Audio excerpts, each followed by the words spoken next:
Baik, kali ini kita akan belajar bagaimana proses dari pembuatan draft invoice atau tagihan sampai dengan melihat laporan keuangan laba rugi dan neraca.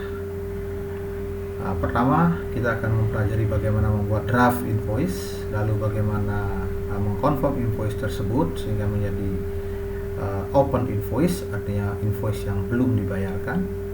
Kemudian bagaimana mengirim invoice itu ke pelanggan, dan bagaimana kalau ada proses pembayaran dan proses pembayaran bertahap melalui data rekening koran, lalu bagaimana merekonsiliasi antara pembayaran dengan tagihan yang ada, artinya mencocokkan, ya. Terus bagaimana kita melakukan penagihan piutang kepada pelanggan dengan mengirimkan surat piutang, penagihan piutang, lalu bagaimana melihat umur piutang pelanggan, dan bagaimana akhirnya melihat laporan keuangan laba rugi dan neraca. Demikian apa yang akan kita pelajari melalui video berikut ini.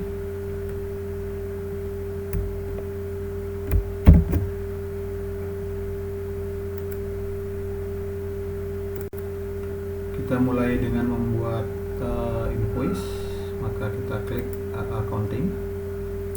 Ini di accounting, modul accounting ini bisa langsung membuat invoice. Ini kita bikin customer invoice.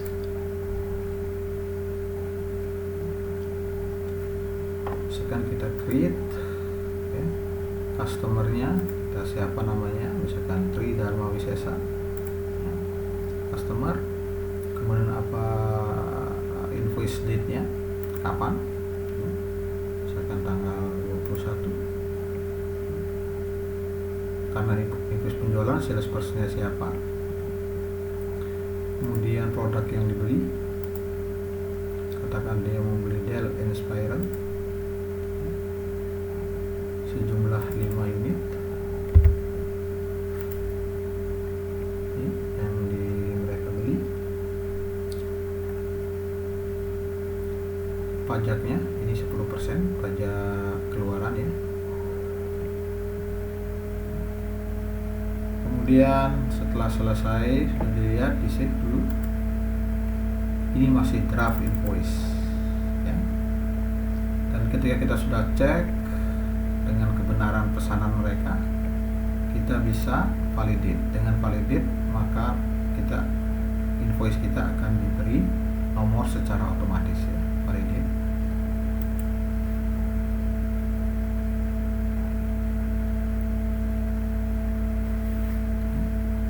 Setelah memvalidate ini, kita bisa mengirimkan invoice tersebut kepada customer kita, ya. Kita kirim atau send email atau print, ya. Misalkan send email, tentu Tri Dharma Wisesa ini harus ada nomor, ada emailnya. Ada emailnya, kita alamat email, misalkan saja ini alamatnya adalah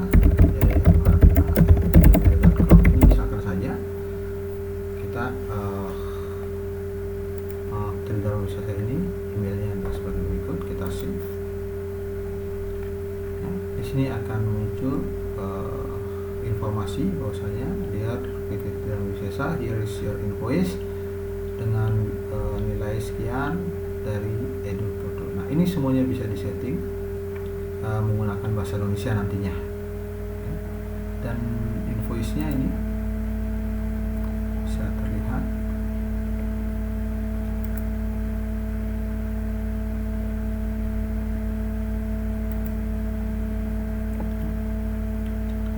Invoice ini bisa terlihat nanti. Kemudian ketika sudah, ini bisa menggunakan PDF dilihatnya, lalu send.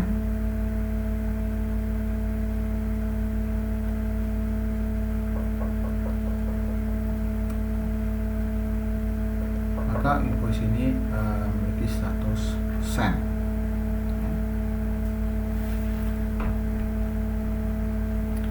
Setelah itu, misalkan ada pembayaran, misalkan ada pembayaran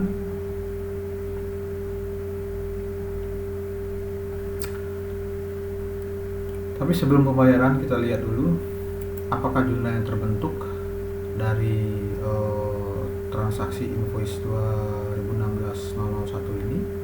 Kita lihat jumlah entry-nya adalah sebagai berikut. Ada account receivable piutang, terkait ini akan ada pajak, ya, PPN keluaran, ya, dengan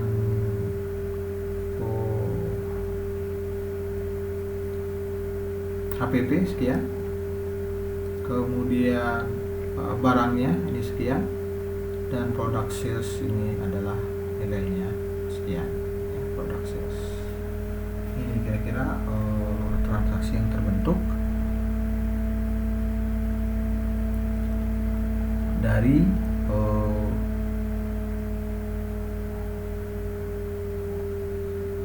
terbentuk dari invoice yang sudah kita validate. Demikian kita lihat.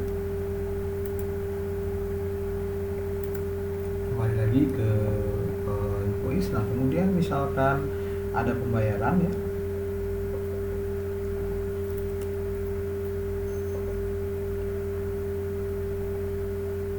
Pembayaran bagaimana caranya kalau ada pembayaran? Misalkan pembayaran dilakukan melalui bank, ya. Di sini accounting, di sini ada melalui bank, ini new statement. Ya, misalkan di sini ada pembayaran dengan partner tadi Tridharma Wisesa. Pembayaran sebesar misalkan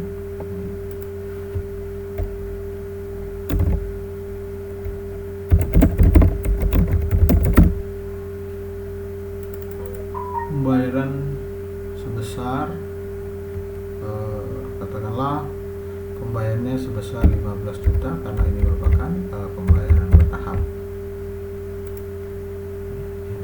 Nah, kemudian di save tersebut, kemudian kita reconcile, maka dia akan mencari tagihan-tagihan PT Tridharma Wisesa ini.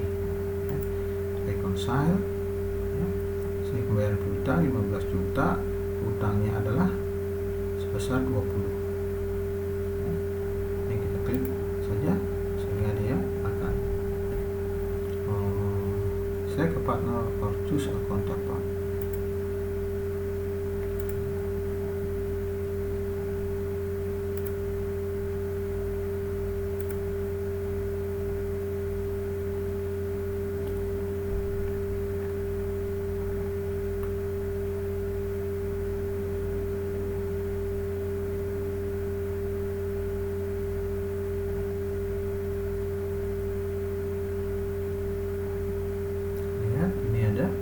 The move amount is higher than the transaction amount. Click to register a partial payment and keep the payment balance open. Artinya pembayaran piutangnya hanya 15 juta, sedangkan jumlahnya ini adalah utangnya adalah 20 juta. Kita lihat.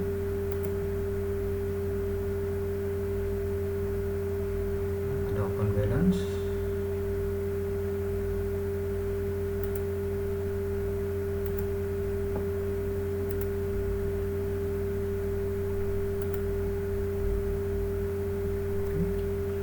Dari sana kita coba lihat series customer invoice, ya, PT Tridharma Wisesa.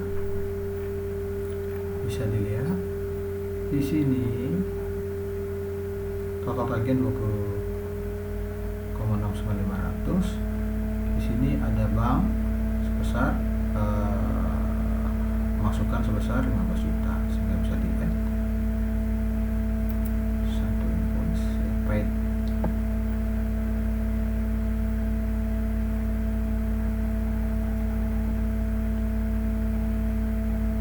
Register payment.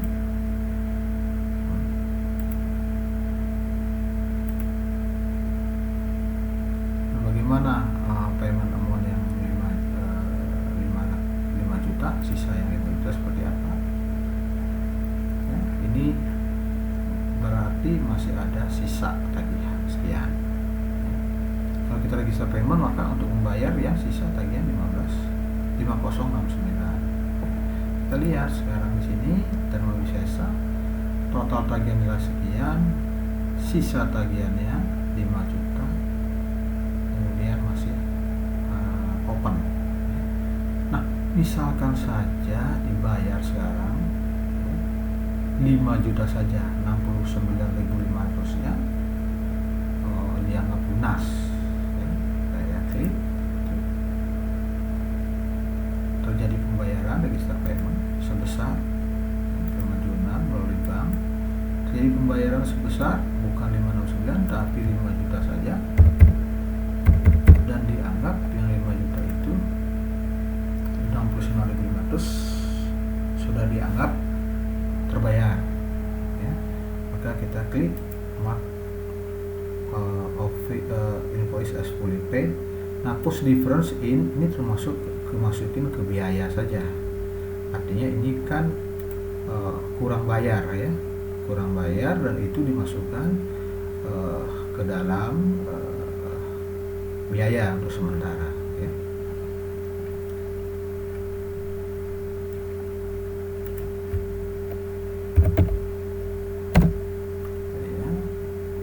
Kita masukin ke dalam biaya saja.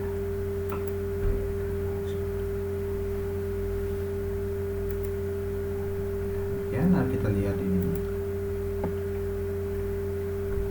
20 receipt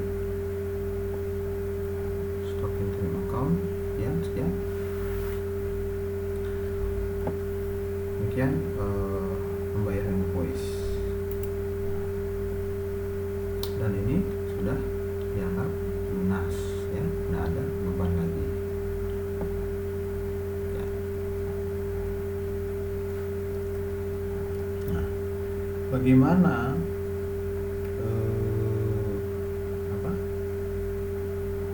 kalau ada payment follow up, misalkan terhadap PT Dharma Wisesa ini, apakah ada payment follow up-nya?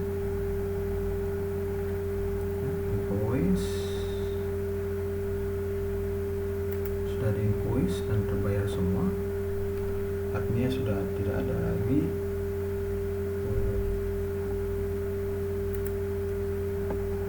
yang perlu ditagih, tidak ada lagi yang perlu ditagih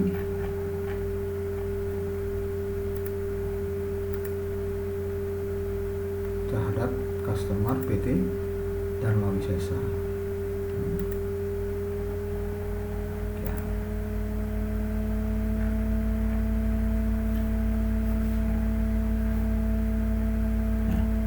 Bagaimana melihat aging report?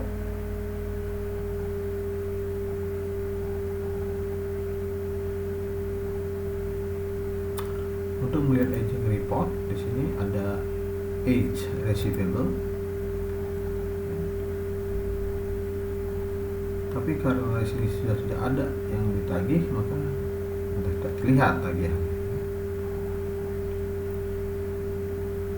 Kemudian bagaimana laporan profit loss-nya?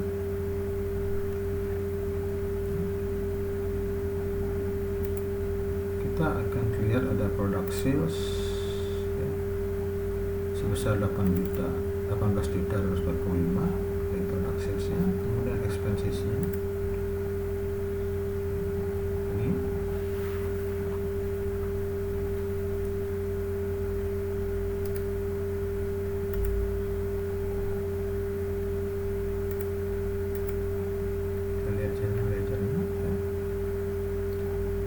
PT Dharma Wisesa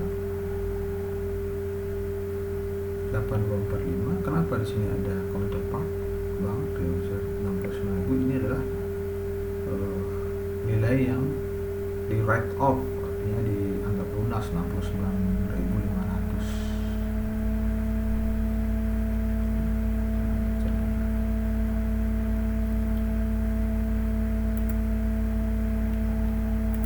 Kemudian kalau kita lihat neracanya seperti apa,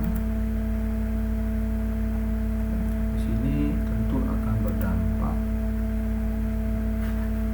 karena ada masukan bank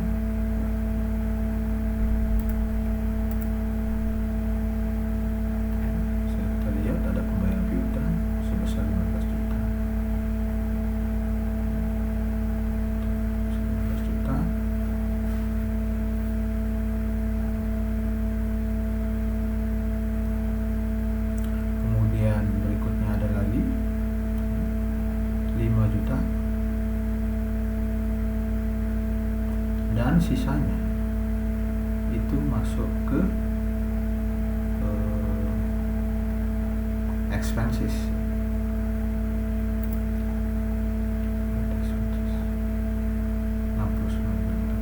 Untuk pembayaran. Dan ini 18.245 ini adalah harga pokok. Demikian caranya untuk melihat dari draft invoice sampai dengan